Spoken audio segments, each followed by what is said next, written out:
Hello, epic viewers from around the world. Prepare to indulge in experiencing sheer bliss, because today another riveting caffeinating stellar unboxing video is about to be brought to fruition. What item will I be unboxing? What item will I be opening? Without further delay, without further procrastination, allow me to elicit the box. What item is encompassed inside this bulky, hefty, tangible, nifty box? Let's find out. I'm going to demystify that answer to that inquiry right here, right now, so bear with me. It will only take me a billion seconds to extract the item from the box and subsequently flaunt it in front of the camera for you to feast your glorious eyes on. Here we go. The unboxing process is about to commence. The unboxing process is officially underway.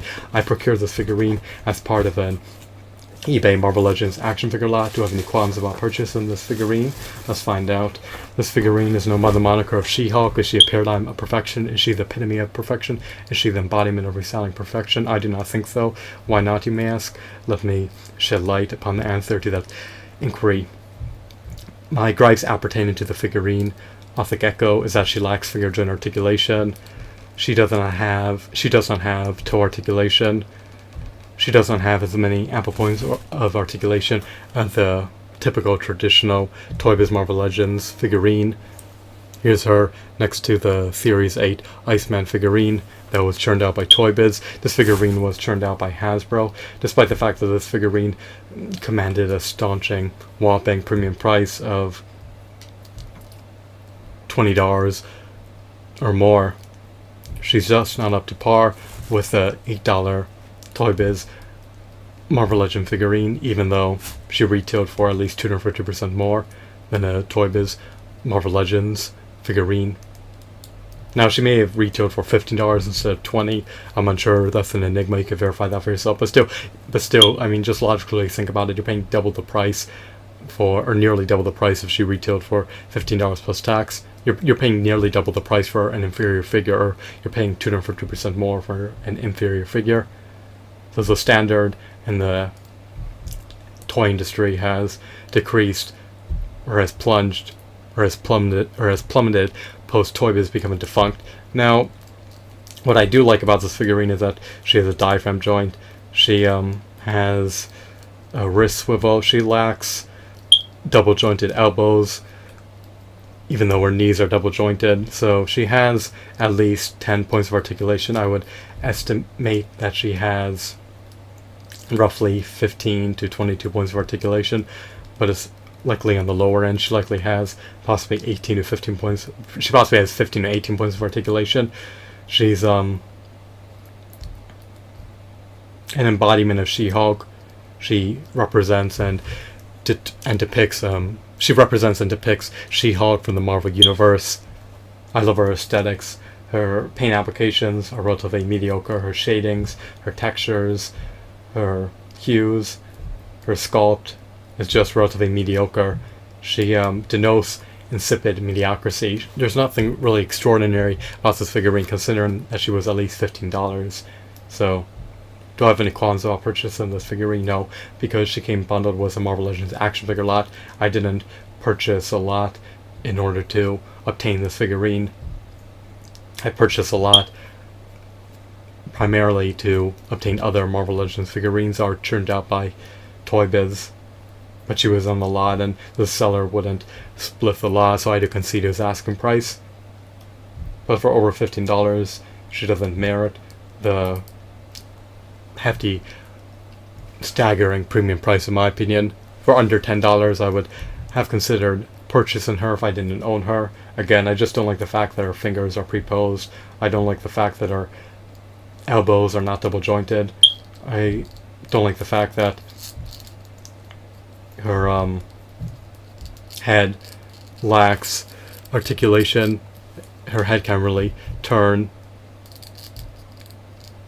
It's obscured. I guess you could say the articulation of her head is impeded by her hair. Is obstructed by her hair, which precludes her head from being able to articulate. She doesn't really have major muscle tones. Her seam lines are somewhat visible.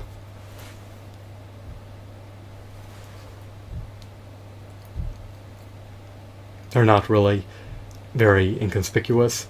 They're not eminently inconspicuous. I mean, they're noticeable if you stare closely at her. But I don't need to scrutinize this figurine anymore. I like the fact that she's not marred with scratches. I like the fact that she's not marred with scuffs.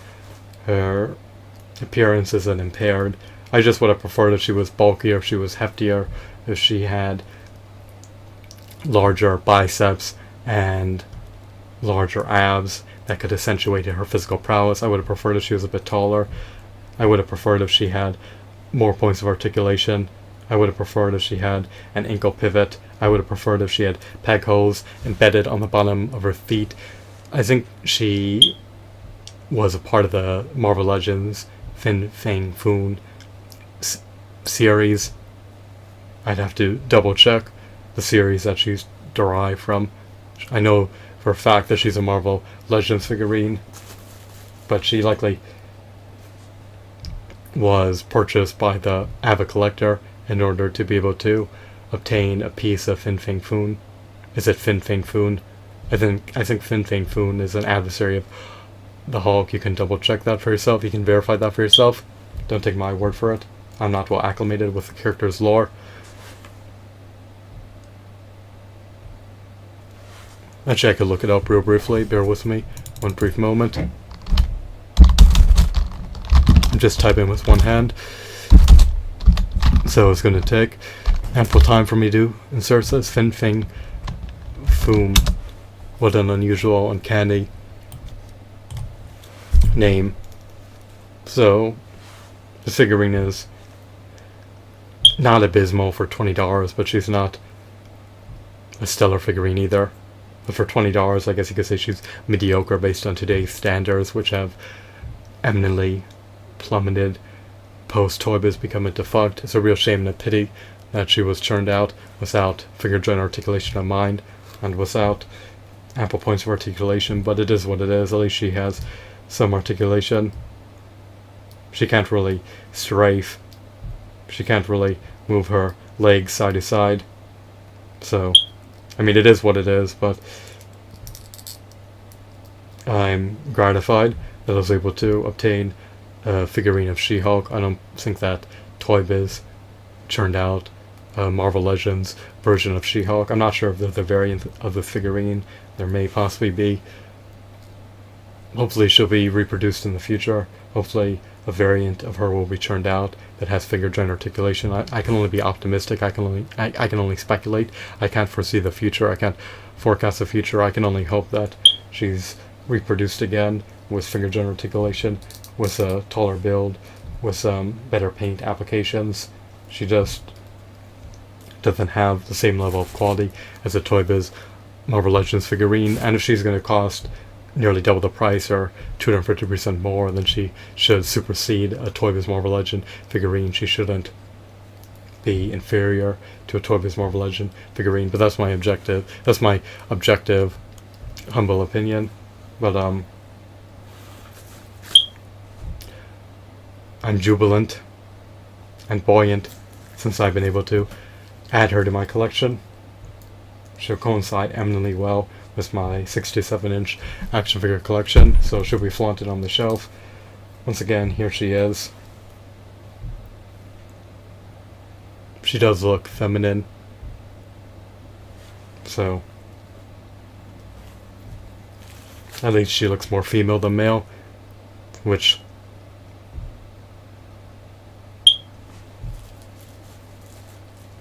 is ideal because you want your female characters to look like females when they're in their action figure form, and you want your male characters to look like males when they're in their action figure form.